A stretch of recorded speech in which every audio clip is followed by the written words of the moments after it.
Apo Island, Rizal Boulevard. Iilan pa lang yan mga dre. Napakarami pang hidden treasure ang Dumaguete. Uy! Ang ganda oh. Yun oh. Lupit. Solid mga dre. This time mga dre, magdo-dolphin watching naman tayo.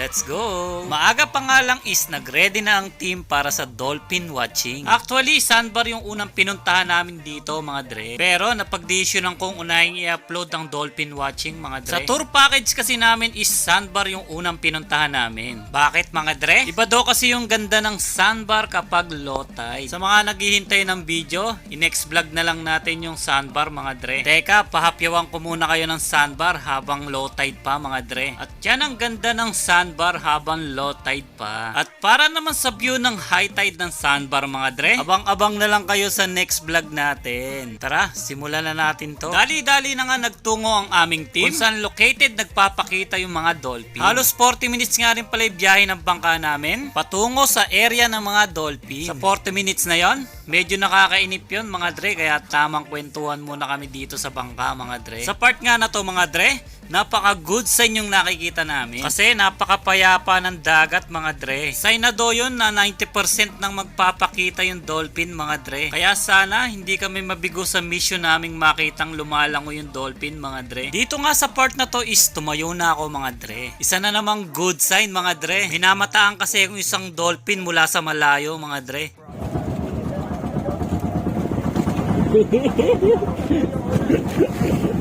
At ni-ready na nga namin yung kanya-kanyang camera namin. At lumipas nga ang 3 minutes mga dre. With force alarm lang pala mga dre. At sa unang attempt ka namin, kala ko makakita na agad kami ng lumalangoy na dolphin mga dre. Mission failed mga dre, pero maaga pa para sumuko. Mission failed ata pa yun. Wala kasing araw. Kaya nga, magbibilad kasi sila sa araw. Magbibilad sila sa araw, kaya kailangan nila ng araw. Aba, nagjo-joke pa si DJ Dre. May araw-araw ka pang nalalaman Dre. Dito nga sa part na to is naiinip na ako at medyo inaantok na mga Dre. At dito nga sa part na to mga Dre, isang bad sign yung nagpakita sa amin mga Dre.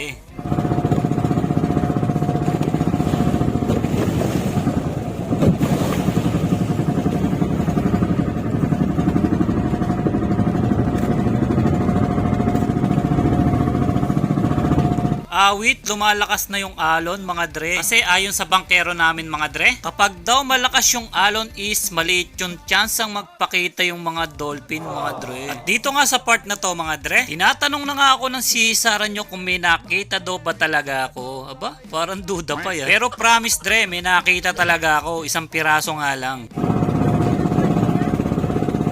Oo. Isa lang ala, isa. Isa.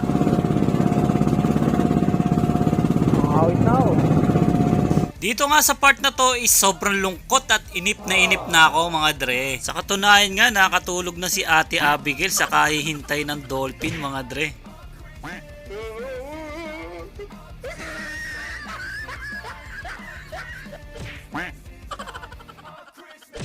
Pati sila ni Ika rin nadi-disappoint na mga dre, ang layo na ng tingin no.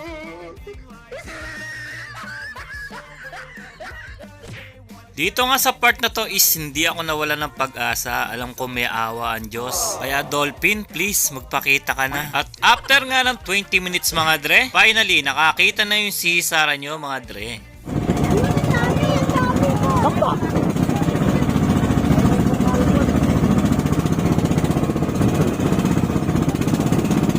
Ito ang malaglag yan ah.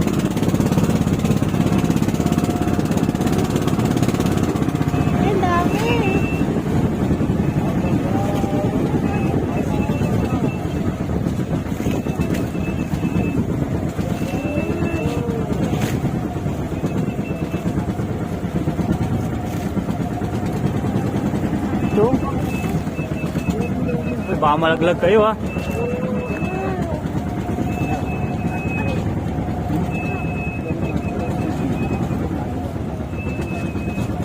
maliliit lang. Thanks to God, kala ko mabibigo yung mission naming makita yung dolphin mga dre. Napakaganda talaga ng nature mga dre. Kita naman sa video kung paano kami namangha. Sa wakas mga dre. After 1 hour. Hindi lang 6 yun, marami yun. Ayun! Sa So, bangka na! Nakakatawa na may sisara nyo mga dre. Kasi halata mo yung excitement sa kanya na makita yung dolphin mga dre.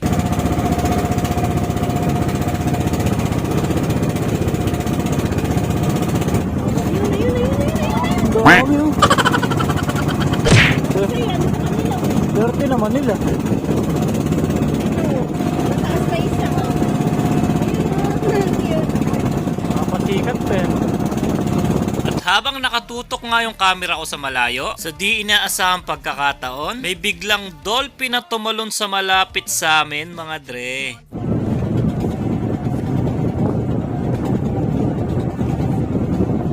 Ayun, malapit. Sayang.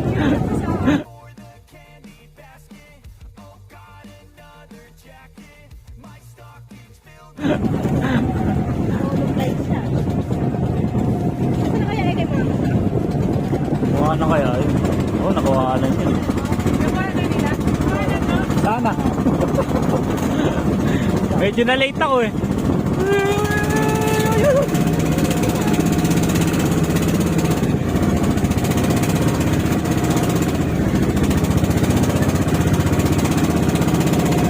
Dami pala ano.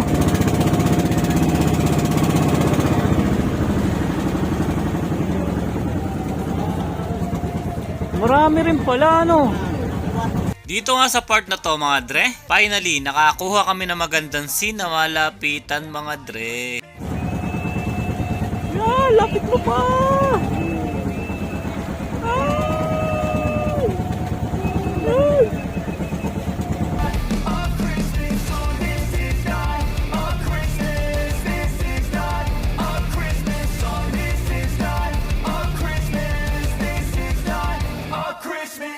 When I was just a boy, Christmas brought so much joy. Couldn't wait for the presents and laughter. I couldn't sleep late at night, looking for Santa with lights. Those are the memories I still remember. Then I became a man, lost sight of who I am, but right in front of me.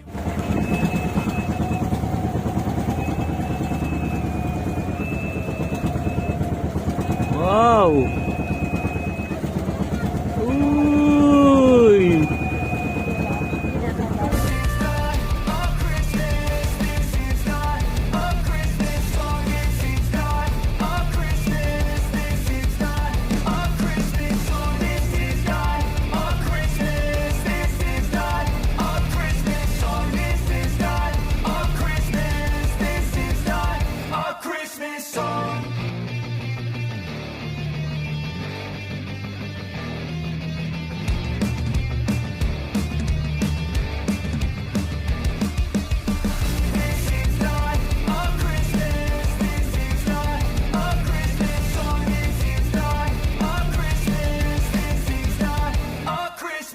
The Christmas tree's on fire, Santa's holding the lighter. My parents are both liars, I got gifts but 1 subscribers. Thanks for the candy basket, oh got another jacket. My stocking's filled with acid, am I dreaming? What just...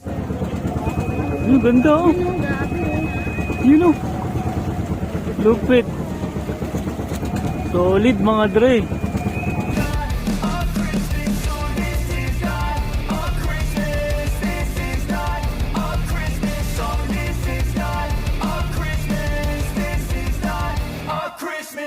My neighbors compete to see who can put up more blinding lights. The kids all wish away the month cause they want presents in sight.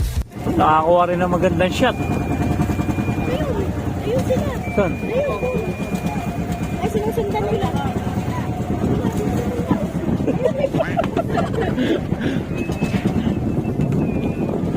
Pwede, baka makabitaw ka.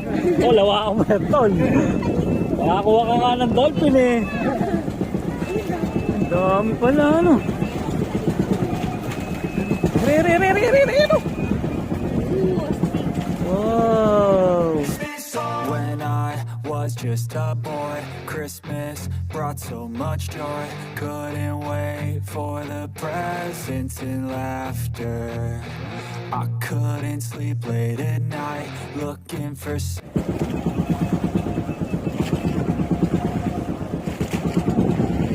Sumasabay rin pala. Sumasabay rin pala sa bangka, ano. Mamalikmat ka lang pala ako. Alam, mabibigo tayo. Iyak na ka rin eh. Takinang yan. Buwis ka. Saan? Kabila. Ayun. Ayun.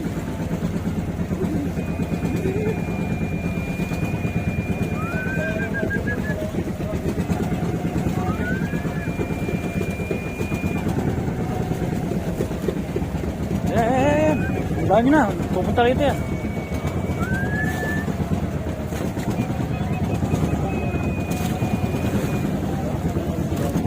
Oo, may isda rito kaya gano'n. Ito mo na kaya may lumipad na flying fish kanina.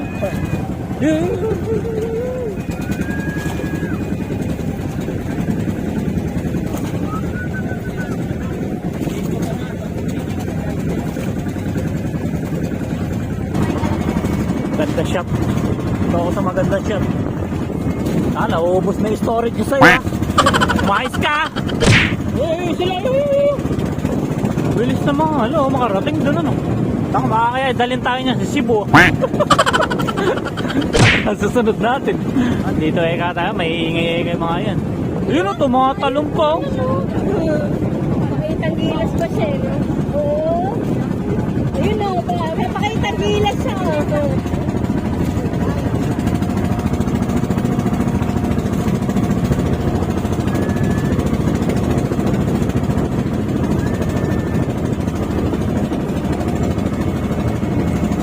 Palayo na sila eh. No? Huli na? Not bad, not bad. Balik na tayo sa Dalberger kasi medyo mahalo na. Thank you. Sobrang ganda mga dre. Thank you Papa G. Hindi kami nabigo na makitang lumalango yung mga dolphin. Dito nga sa part na to is napag-decision na ng mga bangkero namin na bumalik na ng isla. Lumalakas na daw kasi yung alon at delikado sa bangka namin yon mga dre. Kahit gusto pa naming makakita ng lumalangoy na dolphin, pero safety first muna tayo mga dre. Kanina pa nga lang habang nagdo-dolphin watching kami, ramdam na namin yung lakas ng alon mga dre. Pero di namin alintana yon kasi libang na libang kami mga dre. At tulad nga ng sabi ko kanina mga dre, kaligtasan ng pasahero ang uunahin ng mga bangkero mga dre. So paano? Kita-kits na lang sa next vlog natin mga dre. Naway nag-enjoy kayo sa video natin ngayon mga dre. Dito na siguro natin tatapusin yung video na to mga dre. Pasensya na kayo ha. Alam nyo naman kung gaano kahirap mag voice over mga dre. Salamat nga pala sa patuloy pa rin na sumusuporta sa atin mga dre, mapa Facebook at YouTube. Thank you so much sa inyo mga dre. At syempre sa mga liker at commentor natin dyan mga dre, salamat sa solid na support nyo ha. At sa mga silent viewers natin dyan na solid din sumuport, thank you so much mga dre. At shoutout din sa master ko mga dre, Master Discartimits Vlog. Master, I miss you master. At kung bago ka pa lang sa channel ko dre, subscribe ka na and hit the bell button para lagi kang updated sa mga bagong video natin. At paki-like and share mo na rin tong video na to bilang tulong sa ating channel. So, meron na nga rin pala tayong Facebook page. So, ilalagay ko na lang yung link ng Facebook page natin dyan sa description sa ibaba. So, paki-like and follow na lang mga dre. Salamat in advance. So, hanggang dito na lang tayo mga dre. Salamat sa panonood nyo. Salamat sa solid na supportan nyo palagi mga dre. God bless, stay safe, and goodbye. Hello guys, welcome to my Tito's channel. If you are new here, smash the like button and subscribe. Make sure to hit the notification bell so you'll never miss a video from my Tito. We also have a Facebook page named Dre TV. The link is Dre TV X Looney Run. That's all for today's video. Stay safe everyone. Bye!